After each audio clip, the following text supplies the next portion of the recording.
Assalamu alaikum warahmatullahi wabarakatuh. Barkanka da zuwa wannan channel tamu mai albarka mai suna Arewa Money Tips.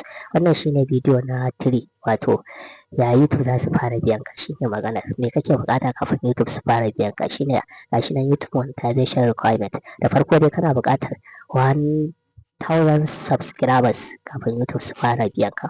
Dole sai ka samu 1000 subscribers. Me yake kawo 1000 subscribers? Shine yanayin yanda kake yin bidiyon ka, kake bashi value na bidiyon ka, shi yake kawo ne 1000 subscribers, wanda da consistencies. Muddin kana da consistencies za ka samu wannan 1000 subscribers ɗin nan. To sai da wannan 1000 subscribers ɗin nan sannan YouTube za su fara biyan ka. Idan baka samu wannan 1000 subscribers ɗin nan ba, YouTube ba za su taɓa biyan ka ba. Domin suna da rules, dole sai ka bi wannan ƙa'idojin nasu kafin ka samu monetization. Amma wannan abu ne mai sauƙi, muddin ka dage kana yin bidiyo yanda ya kamata, samun 1000 subscribers abu ne mai sauƙi.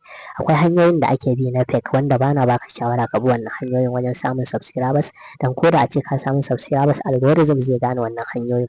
Algorithm yana gane cewa wannan subscribers ɗin nan fake ne, ba na gaskiya bane ba, don haka zai cire wannan subscribers ɗin, ba zai yi amfani da su ba wajen yin monetization, wajen a yi growing ɗin channel ɗinka, ko a kai ta yi monetization, ko a ce ta yi qualifying akan a yi monetization ɗinta. Wannan shine abu na farko. Dole ne in kana buƙatar YouTube, kana buƙatar monetization, to dole ne sai ka samu 1000 subscribers. Sannan muna da 40,000 public watching hours. Wannan shi ma ya zama kamar dole. Ba ma ya zama kamar dole ba, dole ne sai kana da 40,000 public watching hours. Even a ce kana da 1000 subscribers, to baka cancanci a yi monetization ɗin channel ɗinka ba, har sai ka zo ka samu mai 4000 public watching hours.